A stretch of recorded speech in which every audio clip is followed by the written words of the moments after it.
Assalamualaikum warahmatullahi wabarakatuh. Sebelumnya perkenalkan saya atas nama Vina Rinza dengan NIM J1B0231041. Pada kesempatan kali ini saya akan mempresentasikan hasil review jurnal saya yang berjudul Evaluasi Keseluruhan Lahan Tanaman Padi atau Oriza Sativa L di Kecamatan Herlang, Kabupaten Bulukumba, yang dimana jurnal ini ditulis oleh Yudis Budianto, Amir Joneng, dan juga Bahtiar Ibrahim, serta dipublikasikan pada jurnal Agrotekmas tahun 2022, di mana penelitian ini membahas tentang mengenai evaluasi kondisi kesesuaian lahan untuk mengetahui tingkat kesesuaian lahan dalam mendukung budidaya tanaman padi serta bagaimana faktor-faktor pembatas yang mempengaruhi produktivitas lahan pertanian. Selanjutnya, adapun tujuan penelitian ini yaitu untuk menentukan tingkat kesesuaian lahan aktual dan juga kesesuaian lahan potensial tanaman padi di Kecamatan Herlang, Kabupaten Bulukumba. Selain itu, penelitian ini juga bertujuan untuk mengidentifikasi faktor-faktor pembatas pada setiap unit lahan yang mempengaruhi pertumbuhan tanaman padi.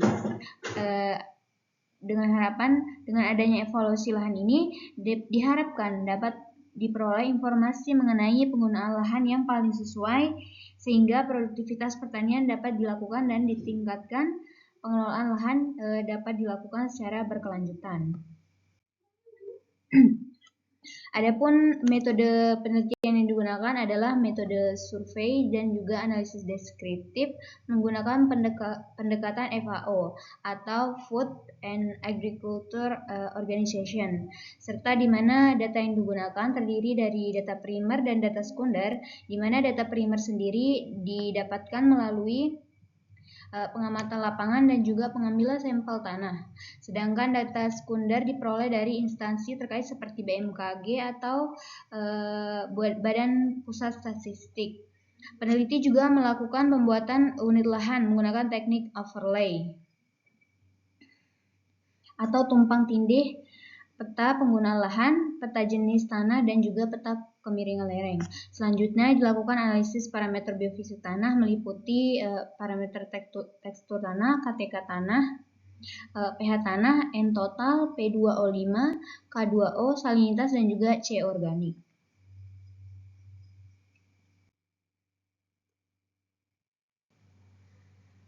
Di mana kondisi wilayah penelitian sendiri yaitu penelitian berada di wilayah Kecamatan Herlang, Kabupaten Bulukumba, Sulawesi Selatan, di mana berdasarkan hasil penelitian kondisi iklim di wilayah tersebut cukup mendukung untuk budidaya tanaman padi dengan suhu rata-rata tahunan sebesar 26,9 derajat Celcius dan curah hujan rata-rata yaitu sebesar 2,141 mm per tahun, di mana jenis tanah di wilayah penelitian ini terdiri dari dua ordo yaitu insektisol dengan luas sekitar 4.717,62 hektar dan juga ultisol dengan luas sekitar 3.178,67 hektar. Selain itu, wilayah penelitian ini memiliki variasi kemiringan lereng yang mulai dari datar hingga curam, di mana kondisi biofisik tersebut menjadi dasar dalam menentukan tingkat kesesuaian lahan tanaman padi. Berdasarkan hasil evaluasi pada unit lahan pertama, di mana lahan didominasi jenis tanah insektisol, yaitu diperoleh kelas sesuai lahan aktual sebesar S3 atau sesuai marginal, di mana faktor pembatas utama pada unit lahan ini yaitu rendahnya kapasitas tukar kasion atau KTK tanah, yang dimana ini berpengaruh terhadap kemampuan tanah menyimpan unsur hara, serta rendahnya ketersediaan unsur fosfor atau P2O5 yang hal ini penting dalam pertumbuhan tanaman. Untuk mengatasi faktor pembatas tersebut, dilakukan upaya perbaikan berupa penambahan bahan organik dan juga pemupukan fosfor. Penambahan bahan organik dapat meningkatkan kesuburan tanah, memperbaiki struktur tanah, dan juga meningkatkan kapasitas tukar kasion. Setelah dilakukan perbaikan, hasil yang didapatkan yaitu tingkat kesesuaian lahan meningkat menjadi kelas S1 atau sangat sesuai untuk budidaya tanaman padi.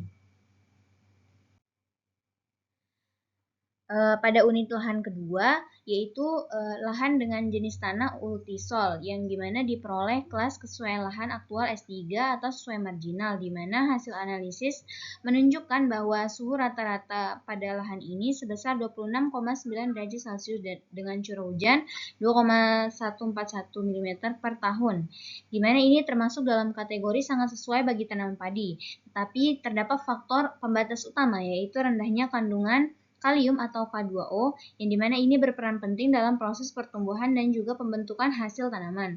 Selain itu, kondisi retensi hara tanah juga masih memerlukan perbaikan, di mana upaya yang dilakukan untuk meningkatkan kualitas tanah yaitu dengan melakukan pupuk kalium, penambahan bahan organik, dan juga pengapuran tanah.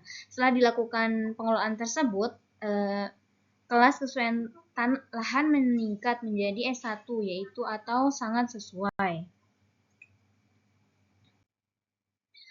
Secara keseluruhan, hasil dari penelitian menunjukkan bahwa seluruh unit lahan awalnya berada pada kategori sesuai marginal atau S3, karena adanya faktor pembatas berupa rendahnya unsur hara dan juga kemampuan tanah mempertahankan unsur hara, di mana kondisi tersebut dapat menurunkan produktivitas tanaman padi jika tidak dilakukan pengelolaan yang tepat.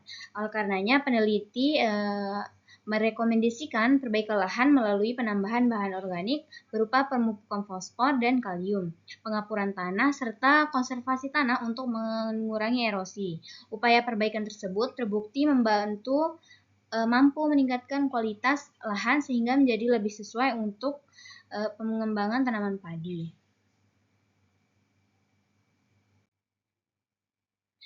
Berdasarkan hasil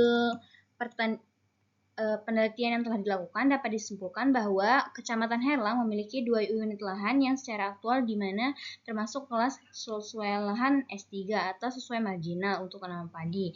Adapun beberapa faktor pembatas utama yang ditemukan yaitu adanya rendahnya kapasitas tukar kalsium tanah, rendahnya unsur fosfor, dan juga rendahnya kandungan kalium, di mana faktor pembatas tersebut masih dapat diperbaiki melalui beberapa tahapan, yaitu seperti penambahan bahan organik, pemupukan fosfor dan kalium, serta